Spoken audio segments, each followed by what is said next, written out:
sangre de Jesús me redimió, me perdonó y libertad me dio. Tu majestad está dentro de mí, por siempre creo en ti, por siempre creo en ti.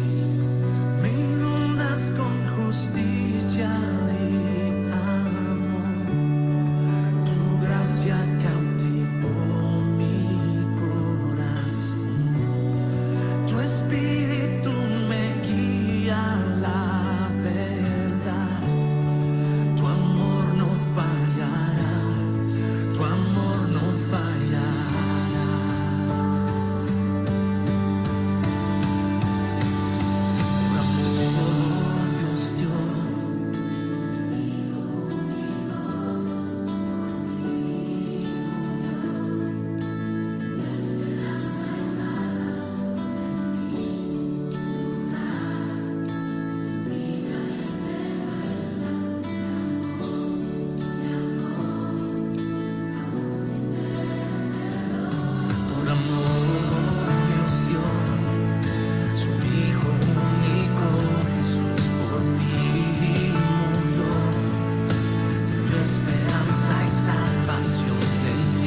El Evangelio según Mateo, capítulo 26.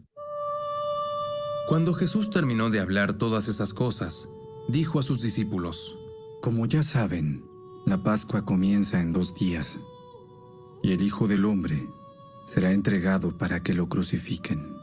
En ese mismo momento, los principales sacerdotes y los ancianos estaban reunidos en la residencia de Caifás, el sumo sacerdote, tramando cómo capturar a Jesús en secreto y matarlo. Pero no durante la celebración de la Pascua, no sea que la gente cause disturbios. Mientras tanto, Jesús se encontraba en Betania, en la casa de Simón, un hombre que había tenido lepra. Mientras comía, entró una mujer con un hermoso frasco de alabastro que contenía un perfume costoso y lo derramó sobre la cabeza de Jesús. Los discípulos se indignaron al ver esto. ¡Qué desperdicio! Podría haberse vendido a un alto precio y el dinero dado a los pobres. Jesús, consciente de esto, les respondió: ¿Por qué critican a esta mujer por hacer algo tan bueno conmigo? Siempre habrá pobres entre ustedes, pero a mí no siempre me tendrán. Ella ha derramado este perfume sobre mí, a fin de preparar mi cuerpo para el entierro. Les digo la verdad, en cualquier lugar del mundo donde se predique la buena noticia, se recordará y se hablará de lo que hizo esta mujer. Entonces Judas Iscariote, uno de los 12 discípulos, fue a ver a los principales sacerdotes y preguntó: ¿Cuánto me pagarán por traicionar a Jesús?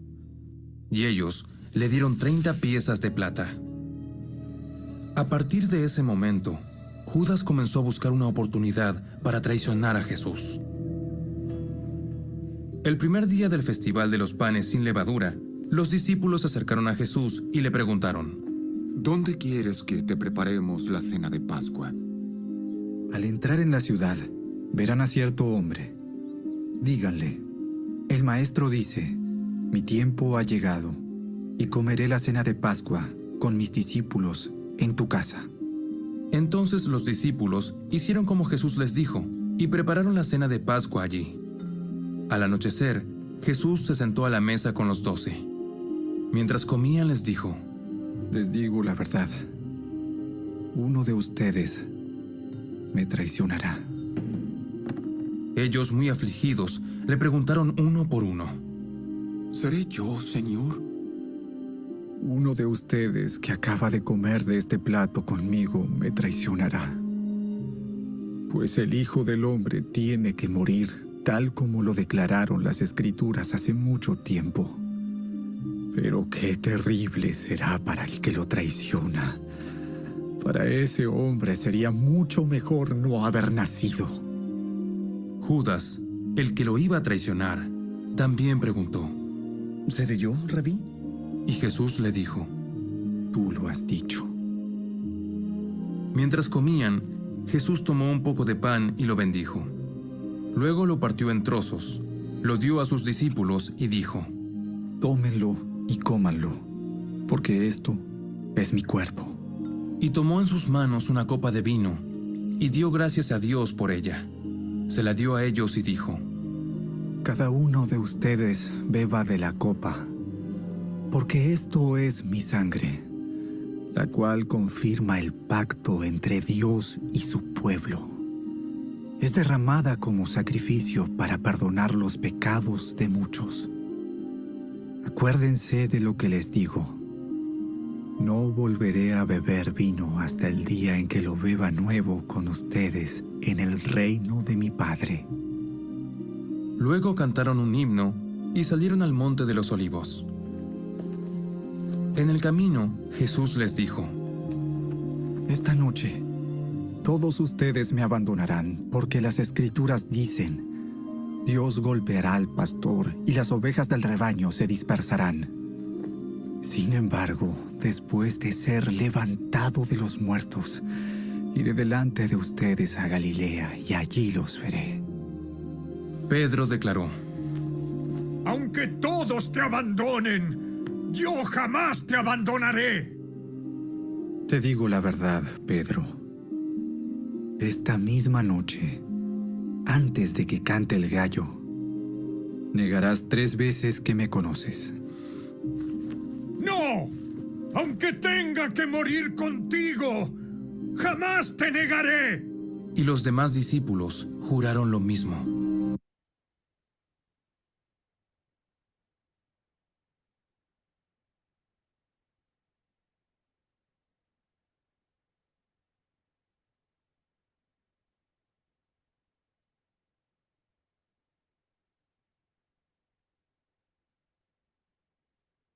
Iniciamos nuestra serie de meditaciones y de mensajes dominicales en las huellas de Jesús.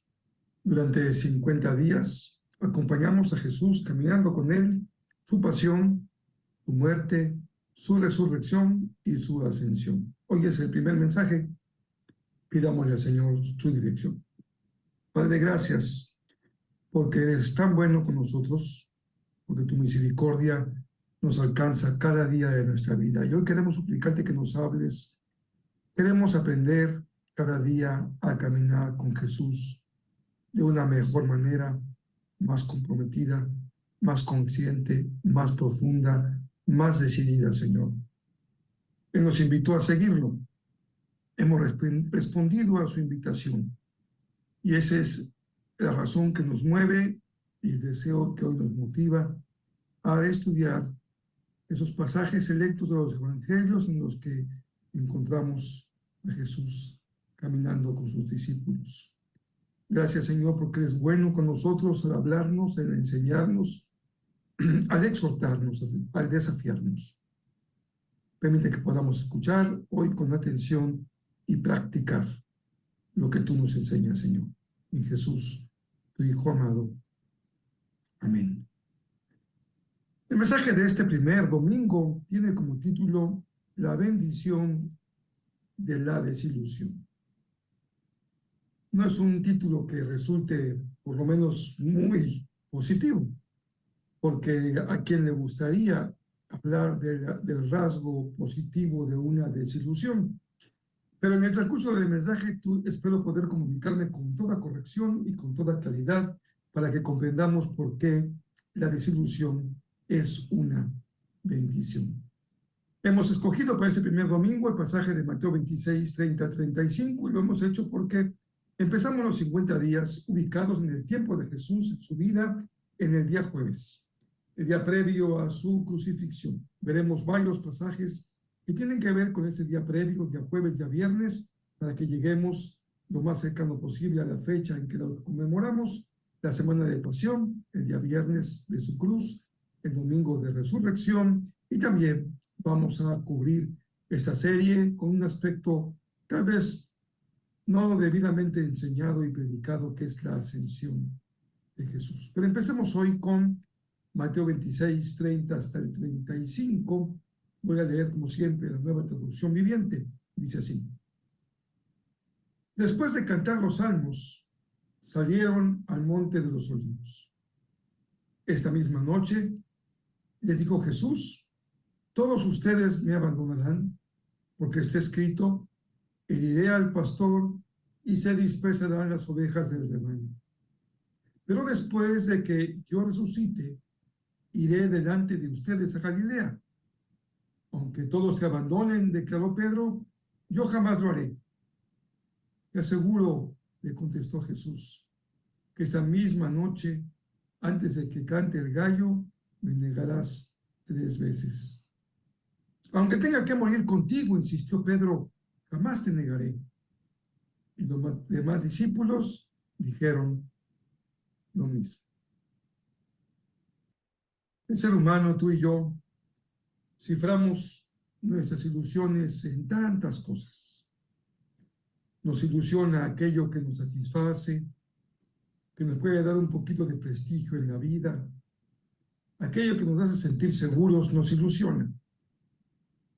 No podemos exagerar la importancia que tiene el que tengamos estos satisfactores que nos ofrece el mundo contemporáneo, la sociedad, como la ilusión de concluir nuestra carrera, sacar adelante a nuestros hijos, emprender un negocio, tener un buen resultado. ¿Y qué decir cuando nos ilusionan nuestros seres queridos? Queremos ver a nuestros hijos triunfantes y exitosos.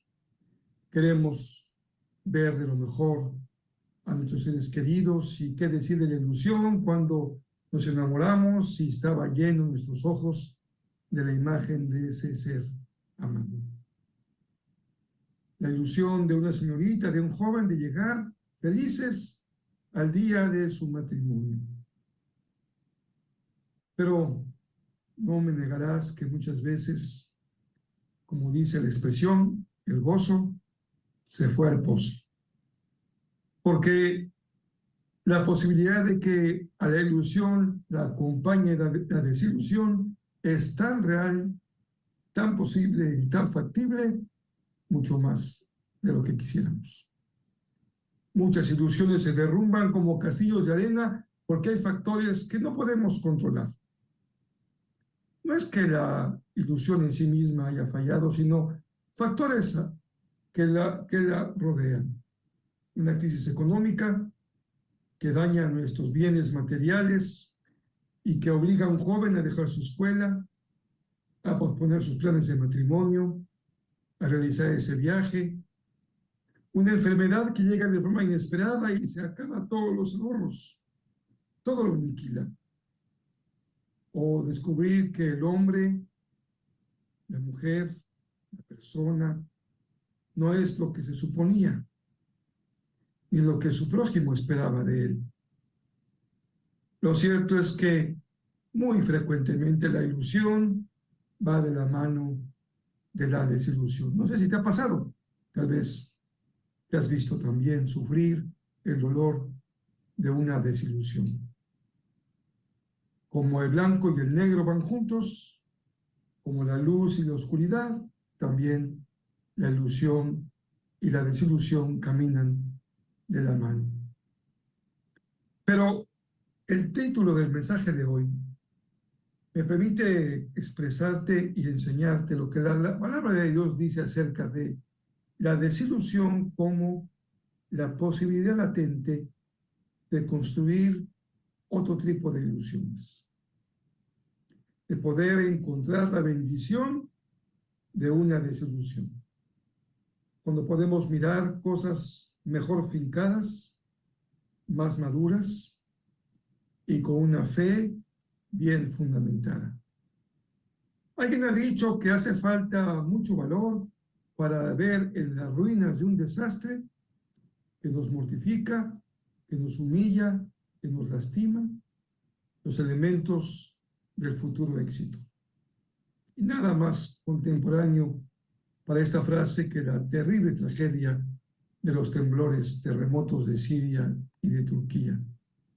Sin duda que será difícil en los ojos de un joven ver su ciudad destruida, tal vez en Ucrania, en Turquía, en Siria, y encontrar en esas ruinas la posibilidad de un futuro mejor. Pedro y los discípulos necesitaban más que valor, fe, para vencer su desilusión y para ver en la desilusión una bendición. En esa desilusión, Dios estaba fraguando la esperanza de toda la humanidad. No solamente la desesperanza y la esperanza de Pedro y los discípulos, sino de toda la humanidad. También es verdad que debiéramos pensar un poquito más acerca de nosotros mismos y las ilusiones. Porque hay personas que se desilusionan y hay algunas que son desilusionadas por naturaleza. Hablemos, sin embargo, de la desilusión no solamente como esa crisis o ese derrumbamiento de lo que podemos imaginar para mañana, sino también podemos hablar de ella como un problema que afecta nuestra vida espiritual. ¿Para cuántas personas hoy su crisis de fe va unida a una desilusión? Alguien falló, alguien no cumplió, una esperanza que no se realizó, una petición que no fue escuchada. ¿Y cuántas personas hoy podrían vivir una profunda crisis de fe de la mano de una ilusión que se vino abajo. Cuando se perdió la esperanza y el corazón se derrumbó ante la derrota, la falta de visión y la pérdida del ánimo. Creo que si somos justos y honestos, tenemos que reconocer que Pedro era un hombre valiente.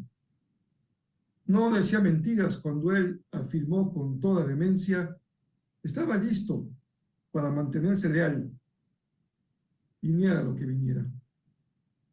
Tenía, sin duda, razón por lo que llevaba en el cinto una espada, arma con la que se abalanzó sobre el soldado romano. Era un hombre de voluntad firme y de fidelidad a toda costa de su propia vida. Por eso este diálogo entre Jesús y Pedro y los discípulos resulta tan significativo y tan importante. Si era Pedro un hombre valiente, decidido, arrojado, ¿por qué Jesús le advierte acerca de que él se va a escandalizar y lo va a negar?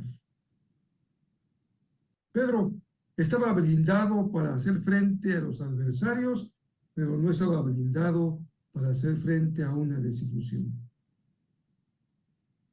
La conmoción que sufrió su corazón cuando vio a su pastor herido, o por lo menos escuchar que su pastor sería herido, aniquiló lo más profundo de sus ilusiones. Él estaba dispuesto a luchar por su causa. Incluso estaba dispuesto a sufrir su propia muerte. Pero no estaba listo para enfrentar el dolor espiritual de ver a su maestro dejarse prender e ir a la cruz con mansedumbre. Mucho menos escuchar que quien heriría al pastor sea la mano del mismo Dios. ¿Cómo mantenerse ante tal verdad tan terrible? ¿Cómo enfrentar el dolor espiritual de ver a un maestro pender de la cruz y reaccionar con mansedumbre? Fue inmensamente grande su conmoción cuando constató que su maestro no solo no sacaba la espada, sino que le reprendía por hacerlo. Y que él, en lugar de luchar, se entregaba de manera voluntaria. Después Jesús dirá con toda claridad, nadie me quita la vida, soy yo el que la entrega de forma voluntaria. ¿Qué cruzó por la mente de Pedro? ¿Qué pensamiento se incrustó en su conciencia y qué sentimiento llegó a apoderarse de su corazón? Con detalle, no lo sabemos, solamente lo que Jesús dijo que habría de acontecer. Tal vez pensaba que Jesús finalmente mostró un rasgo de carácter cobarde. Tal vez que había abandonado realmente su deseo de poder darle a Israel una esperanza diferente. Lo cierto es que el impacto para Pedro fue terrible y como Jesús advierte, antes de que el gallo cantara, lo habría de negar 3 veces. Pero justamente la negación es la palabra clave para entender cómo una desilusión puede ser una bendición. Porque quien no ha escuchado a Jesús con detenimiento puede llamarse a sorpresa. Pero si alguien lo ha escuchado con detenimiento, sin duda que no podrá llamarse a sorpresa. Porque fue Jesús el que dijo, el que quiera venir en pos de mí, niéguese a sí mismo, tome su cruz cada día y sígame. Quien no se niega a sí mismo, nos enseña Pedro, termina negando a Jesús. Quien mantiene una fe ilusa, una ilusión por encima de su fe verdadera, termina profundamente desilusionado. Por eso Jesús dijo con tal claridad, hay que negarse a sí mismo para vencer la desilusión. La afirmación de que Pedro tenía una exagerada confianza en sí mismo y que esa confianza lo llevó a caer de manera estrepitosa tiene algo de razón. Descorre un rasgo de su personalidad. Pero me parece que no va al fondo de la razón por la cual Pedro se desilusionó. Pedro sufrió una desilusión de fe. Al querer sustituir la negación espiritual por el sufrimiento corporal. Porque para él era más fácil sufrir en su carne que sufrir en el espíritu. Pedro estaba dispuesto a morir con Jesús, pero no a morir a su yo, a sus ilusiones, a su propia naturaleza. Y déjame decir con toda claridad que suele suceder con mucha frecuencia que lo que más nos aleja de Dios son nuestras ilusiones acerca de Dios. Lo que más nos aleja de Jesús son las fantasías que construimos alrededor de Jesús. Hemos depositado la fe en un Dios imaginario, ilusorio, que hemos construido con nuestra propia imaginación, pero que está muy lejos del Dios que se revela en la palabra del Dios de la Biblia. Por eso es tan importante esa pregunta tan certera y tan clara. ¿Crees en Dios? Sí, claro que creo, pero ¿en qué Dios crees? Nosotros podemos decir con toda claridad, yo creo en el Dios de la Biblia, en el Dios que se ha revelado en Jesús, por más de que esa revelación de Dios en Jesús sea una razón de estrepitosos escándalos y caídas. Cuando el hombre se afirma a sí mismo, por nobles que sean sus propósitos, termina desembocando en el abandono. Son las mismas palabras que subyacen en aquello que Pablo enseñó, cuando afirma que bien podríamos ofrecer nuestro cuerpo en sacrificio, pero si no tenemos amor, nada somos. Es decir, es más fácil entregar el cuerpo al sacrificio que realmente entregarnos al amor. Es más fácil sufrir el dolor del cuerpo y de la carne que el dolor del espíritu. El dolor que causa el negarse a sí mismo. El discipulado no puede eludir el negarse a sí mismo. De la misma manera que la misión nunca puede cumplir, tomar la cruz cada día. Esto es seguir a Jesús. Por eso Jesús se revela en este pasaje de Mateo 26 como el pastor que ha sido herido. Creo que esta dimensión de Jesús como pastor es extraordinaria. Lo hace tan cercano, tan humano, tan vulnerable, tan cercano a nosotros cuando vemos que sus heridas fueron tan profundas y su dolor tan agudo que Pedro no podía ver en él la revelación de un Dios poderoso, omnipotente. Pero Jesús, con toda claridad, le dice a Pedro, Pedro, esto ya había sido profetizado. Tal vez, Pedro, te has olvidado del profeta Isaías cuando habló con claridad del siervo sufriente, y te has olvidado del profeta Zacarías cuando habló del pastor herido. Razón para que el rebaño se dispersara. La razón por la cual el rebaño se dispersó es que el pastor había sido herido. Y no hay otra forma de cumplir su misión redentora que las heridas de Jesús. Jesús sabía que ser el pastor herido significaba que no era posible eludir la cruz. No podía pasar más allá de su humillación, de su soledad, de su deshonra, del abandono del Padre que escucharemos en su voz en el día viernes de la crucifixión, en el momento culminante de su muerte. El pastor herido sufre profundamente en su entrega voluntaria, en la soledad de su abandono, porque todos se han ido, y en la deshonra que la cruz pondría sobre él. Sufre en su cuerpo, como lo veremos en los próximos días, y sufre en su espíritu. ¿Qué mayor sufrimiento puede llevar Jesús en lo profundo de su ser que el percatarse de ver la manera como el hombre repite una y otra vez su mismo comportamiento? Como no sufrir al ver el pecado del hombre.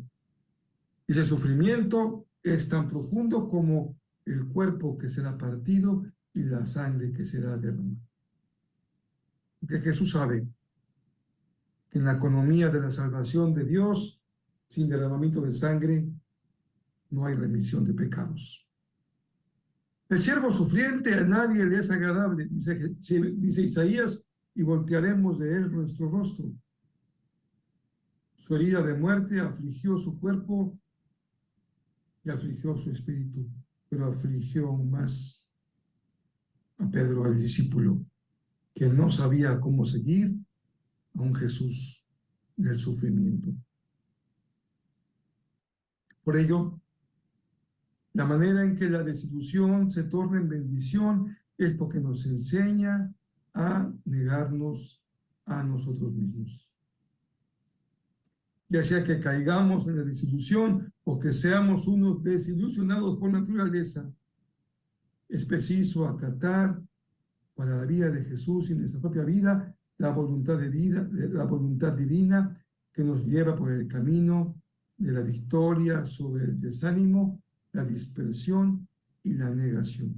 Estos tres elementos de la fe no pueden ser eludidos. Están en la voluntad del Padre para su Hijo y la voluntad del Hijo para sus discípulos. Aún en la hora de la muerte, Jesús es Señor, Señor de su propia vida. Su entrega es voluntaria, Él es Señor. Su entrega es doliente y es filial como Hijo. El Cristo doliente hace caer. Y al ver su dolor, Pedro dio lugar al abandono y dio lugar a la negación. Ninguno puede venir en pos de mí si no se niega a sí mismo. Cuando el hombre se niega a sí mismo, entonces está en el camino, en la condición de posibilidad de seguir a Jesús, afirmando a Cristo en su vida como su Señor. Es un paso de fe, de obediencia y de aceptación de Jesús como Salvador. Ser discípulo, amados hermanos y hermanas, amigos, queridos que podemos hoy compartir el inicio de esta serie, ser discípulo es poner nuestras ilusiones en el único que puede tornarlas en realidad, el Hijo amado de Dios, de la manera como Él se ha querido revelar. Por ello, la fe cristiana no es una proyección de una ilusión o miseria humana, sino es la negación de toda ilusión y de toda miseria humana. Es la cruz del Calvario, la aceptación y la negación de todo proyecto humano para ir adelante con éxito, sin Dios. El hombre necesita la cruz del Calvario para poder ser salvo. Es lo único que tiene poder para redimir al mundo y para transformar la historia. Por ello, el discipulado es también aprender a llevar cautivo todo pensamiento a Cristo y dejar sujeta en Él toda ilusión, poniendo nuestra ilusión en Él como nuestra ilusión, que es la voluntad de nuestro Señor. Solo en las ruinas de Jerusalén, solo en las ruinas de la vida humana, cuando todo ha sido negado y entregado, es posible que el grano de trigo caiga y muera y dé fruto. Fruto verdadero, fruto abundante que opere, que bendiga para vida eterna. Pero mantener la ilusión humana es pasar por alto la experiencia de Pedro. Es pasar por alto las palabras del Maestro.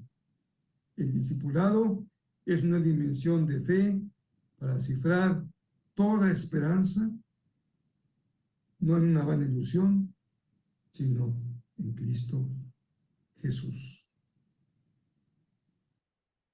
No hay otra forma de esperar la victoria de la resurrección que acompañar a Jesús caminando hasta el Calvario.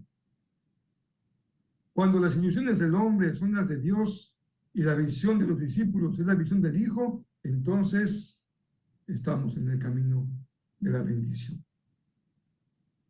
Hay que seguir a Jesús y hay que confiar en Él, aunque en ocasiones no comprendamos la razón de su sufrimiento. Hay que clavarse con Cristo en el mismo madero y hay que vivir la fe creyendo en Él hasta el fin. La fe en Cristo es obediencia a Cristo y es la única manera en que Dios ha colocado en el corazón del hombre una esperanza. Porque si la desilusión puede llevarte a la negación, la fe en Jesús como Mesías sufriente, pastor herido, resucitado, te conduce al seguimiento y a la obediencia. Antes de negar al Maestro hay que confesarlo. Hay que matar el orgullo de la falsa seguridad en sí mismo y caminar el sendero de la obediencia y la mansedumbre. La desilusión se vence con la fe y la obediencia.